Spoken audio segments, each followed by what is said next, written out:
Hey there, welcome back to another episode of the Around Pickens podcast. I'm your host, Graham Parker. So, it's February now, and this February is kind of a special one. Rather than the usual 28 days we get this month, we'll actually have 29 because of leap year. I was thinking back, when I was a kid, I used to have the hardest time remembering exactly when leap year came around. But the older and more aware of the world I got, I realized it always falls on a presidential election year. And this year is certainly no different.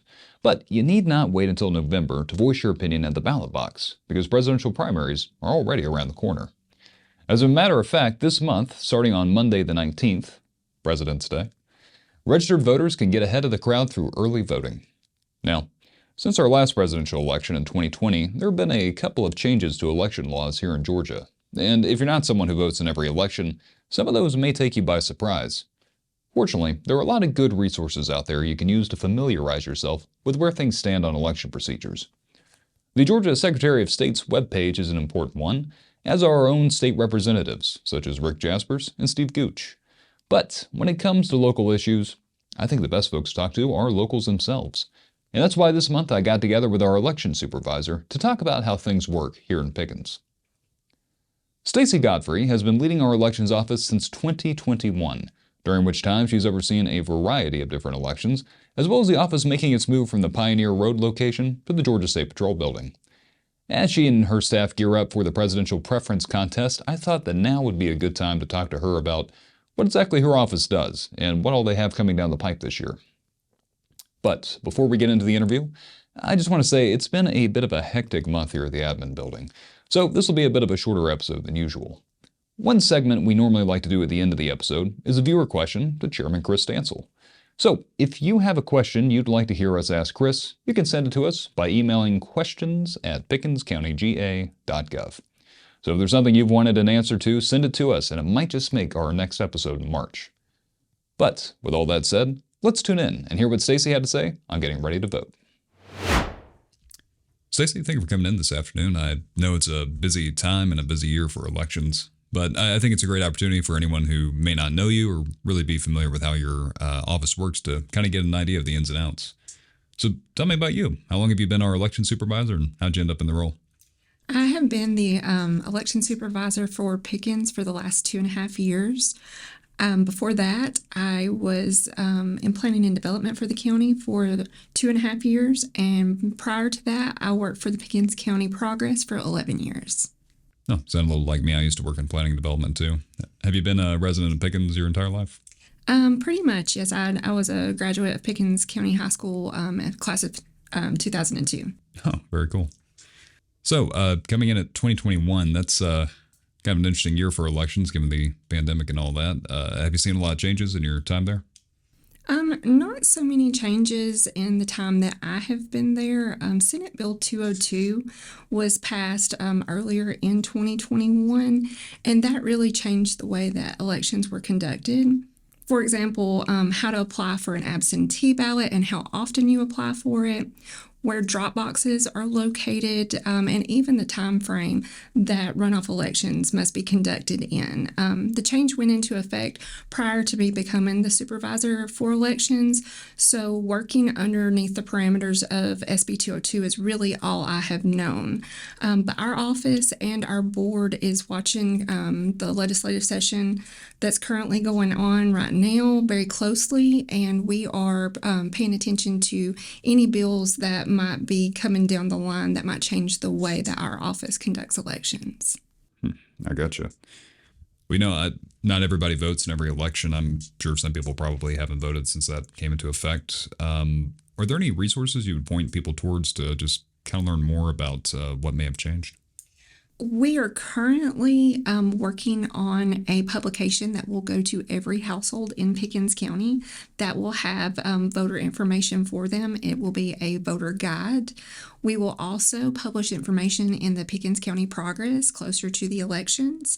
No Pickens is really good about posting our information on her social media page and also her website.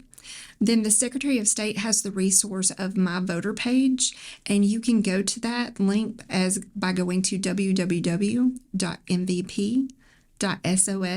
vote.ga.gov. From there, you can check your voter registration. You can check which precinct that you vote at. You can look up your districts that you vote in. And then anytime we have an election, we also include sample ballots on the My Voter page.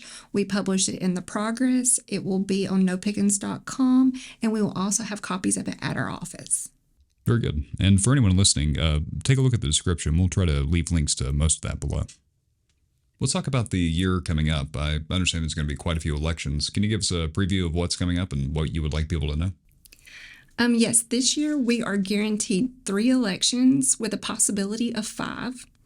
In March, we start with the presidential preference primary on March the 12th. After that, we have the general primary, which is May the 21st. There could be a runoff if needed in June. Then in November, we have the general election, which is November the 5th. And there could also be a runoff in December for that election. With every election, we have 3 weeks of early voting, including 2 Saturdays. That gives the public a possibility of 17 days of early voting, and then you always have Election Day as well. Golly, 5 possible elections. That is something else. I'll say for anyone who doesn't know, our website, pickensga.com, Elections has a webpage. Keep an eye on it. We'll probably be posting dates there to keep in mind. But I'd like to turn now to talk a little bit about how your office is structured. My understanding is that you're overseen by the Board of Elections. Is that correct? Correct. How's the board structured? Who's on it and what role do they play? Yes, in 2021, there was legislation that dissolved the previous board, and House Bill 682 reestablished the Pickens County Board of Elections and Registration. Our board is made up of 2 Democrats, 2 Republicans, and 1 nonpartisan chair. Our board handles the policy and procedure decisions for our office and on the decision-making side, and myself handles more of the day-to-day decisions. I act as a secretary to our board for the meetings, but only board members have a vote. I see. And how often does the board meet together? Our board meets the first Tuesday of every month downstairs in the Pickens room at the Pickens County Administrative Building. Okay, that's good to know.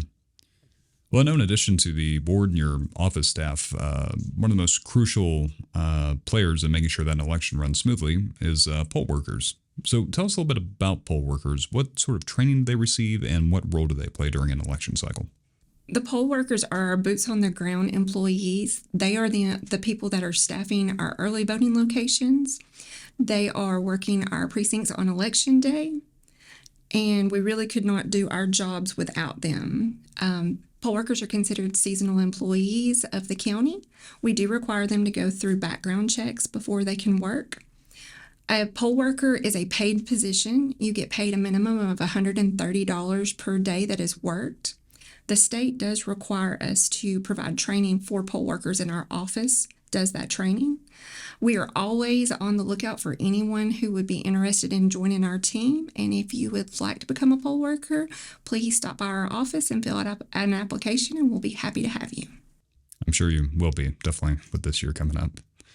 Let's talk a little bit about what happens at the end of an election. I recall in 2022, you had a risk-limiting audit. What is a risk-limiting audit? How does it work, and how often do they occur? Risk-limiting audits are audits that are based on batches and not counting every single ballot. And by state code, we are required to do a risk-limiting audit for every election that has a federal or a state race on the ballot.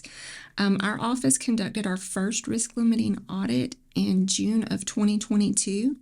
And after that, we decided that we wanted to do a risk-limiting audit after every election to help increase transparency with the public. And also, we have poll workers who might not work an election but once a year. And by doing a risk limiting audit after every election, we ensure that our poll workers do not forget the process of how to do the audit. And that by conducting a risk limit audit after every election, it helps our staff and our poll workers to stay trained in the process of doing the audits.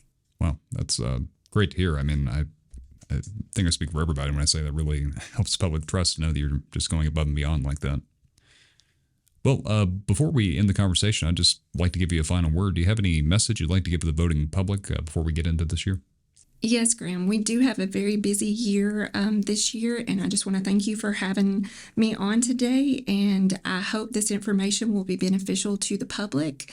We do have a very busy election year. We have elections that will have federal, state, and local races on the ballot. I encourage voters to get out and educate themselves on the candidates, talk to the candidates about their platforms. If a voter has any questions pertaining to registration, their polling precinct, election dates and times, they are more than welcome to reach out to our office, and we will be happy to assist them. And we look forward to seeing everyone come out and vote this year. Definitely. I would say the best way to be prepared is to be informed, so please make the best use of the resources out there. But with that said, Stacey Godfrey is Pickens County's election supervisor. Thanks for coming in this afternoon, Stacey. Thank you.